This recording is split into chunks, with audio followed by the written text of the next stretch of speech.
कि फ़ौज और इमरान खान साहब के दरमियान जो दूरियां हैं उसको दूर करने की, तो एक आपने ख्वाब देखा कि जी फ़ौज जो अपने रिवायती किरदार में से हट जाए और वो दोबारा आइन और कानून के मुताबिक बकौल आपके उसको काम करना चाहिए, हालांकि दावा तो है कि अभी वो आइन और कानून के मुताबिक कर रही है। खैर, तो इन दूरियों को ख़त्म करने के लिए क्या करना होगा, क्योंकि जब तक ये दूरियां, ये नाराज़गी ख़त्म नहीं होगी, मामलात आगे नहीं बढ़ेंगे। जी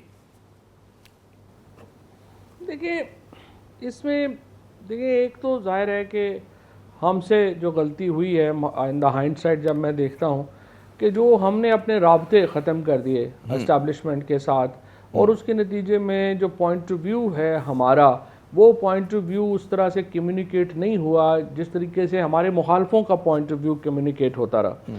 और इसी तरह से ज़ाहिर है इमरान खान को भी जो इस्टेब्लिशमेंट के बारे में जो बातें हैं वो की गई, जो कि जिससे उनका भी जो है वो उनके बारे में तलखियाँ पैदा हो गई।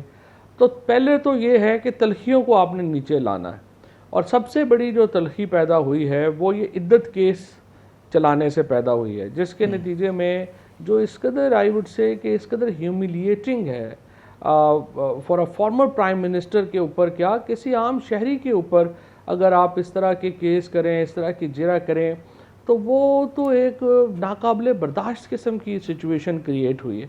सो पहले फॉर एग्ज़ाम्पल इद्दत केस जो है उसको माजरत करनी चाहिए और उसको विड्रॉ करना चाहिए, और उसके बाद इमरान खान से डायरेक्ट कम्युनिकेशन जो है वो बहुत ज़रूरी है। देखिए, इमरान खान तो नहीं कुछ दे सकते इस वक्त ताकतवर इस वक्त हुकूमत को या मुक़्तदरा को, तो ये तो मुक़्तदरा ने ही एक कदम पीछे हटना है, हुकूमत ने ही एक कदम पीछे नहीं, हटना वो है। जो और यही हम जो वजह सुन है रहे कि हैं इस कि वक्त मुक़्तदरा तलखियाँ ये बढ़ती कह जा रही रही हैं, है, काम नहीं हुए। मुक़्तदरा ये कह रही है कि 9 मई के वाक़यात की माफ़ी मांगे, माजरत करें, और ज़ाहिर है कि मतलब है इसके लिए तैयार नहीं है इमरान खान साहब।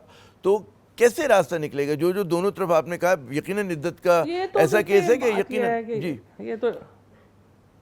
ये तो एक अल्फाजी है ना, ये तो ऐसे ही बात है ना कि जी माफ़ी मांगें, ये करें, फिर उस तरह इमरान खान कहेंगे इद्दत केस के ऊपर माफ़ी मांगें और वो जो है वो करें। तो मेरा ख्याल ये है कि ये तो इश्यूज़ हैं।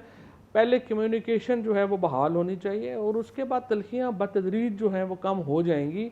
जब आपको पता ही है कि जब मामला ठीक होने हों तो वो भी कुछ मुलाकातों के ही अवे होते हैं, कुछ मुलाकातों की ही दूरी पे आपकी जो है वो आपकी दोस्ती भी होती है। तो हो आप जाती इस है, सिलसिले में कोई नाराज़गियाँ भी हो किरदार जाती अदा हैं, कर लेकिन हम में सकेंगे? ये सलाहियत आप इस सिलसिले में कोई किरदार अदा कर नहीं। सकते हैं मेरा तो मौसर? जी देखिए, हमारा तो प्रॉब्लम है ना जी कि हम तो अभी आउट हैं, हम तो अभी सच्ची बात है इंडिविजुअली तो हम इतने तगड़े हैं नहीं कि हम कोई रोल अदा कर सकें। लेकिन ये है कि चौधरी परवेज़ इलाही साहब हैं, शाह महमूद कुरैशी साहब हैं, असद कैसर साहब हैं इस तरफ, और उस तरफ जो हैं वो राना सनाउल्लाह साहब जैसे सेन लोग हैं, साद रफ़ीक साहब जैसे सेन लोग हैं। फिर आपके पीपल्स पार्टी के अंदर जो हैं वो लोग हैं जो कि एक सैनिटी ला सकते हैं, बात कर सकते हैं। अच्छा, खैर, तो ये मुझे बताइए कि आपने हाइंडसाइट की बात की, लेकिन ये मशवरा आपका अच्छा है कि भाई हर तरफ के जो म्याना रवि से बात करने वाले लोग हैं, लेकिन फिर यहाँ प्रॉब्लम आ जाती है कि इमरान खान जो हैं वो पीपल्स पार्टी नून लीग से बरह रास्त बात करने के लिए तैयार नहीं हो। तो कहते हैं मैंने बात करनी तो एस्टेब्लिशमेंट से बात करनी है, फौज से बात करनी है। तो ये जो ख्वाहिश है आपकी कि ये लोग भी आ जाएं, पीपल्स पार्टी नून लीग मिलकर बात करे, साहब बड़ा मुश्किल काम नहीं है? नहीं, कोई मुश्किल नहीं है। अगर इन्होंने इमरान खान से बात ना करें, महमूद अचकज़ई और फजलुर रहमान साहब से बात कर लें। फजलुर रहमान साहब और महमूद अचकज़ई से तो इमरान खान बात कर रहे हैं ना, या उनसे तो उनका राब्ता भी है, उनसे गुफ्तगू कर रहे हैं। तो ये सारे लोग महमूद अचकज़ई और फजलुर रहमान साहब से बात कर लें, तो आप और ख्याल पाकिस्तान में को गुंजाइश नॉर्मलाइज निकल करने का सकेगी कि इमरान खान एजेंडा रिव्यू तैयार करें करें। अपनी, जो उनका एक बड़ा फर्म स्टांस है कि जी मैंने इन दो बड़ी जमातों से बशमूल MQM तीसरी इनसे बात नहीं करनी? देखिए, इससे पहले भी हम बातचीत करते रहे हैं। अगर आपको याद हो तो हमने जो 25 मई जब था 2022 वहाँ पे भी बात की थी। फिर हम जो है वो जुलाई में भी हमारी बराह रास्त बातचीत जो है वो हुई थी।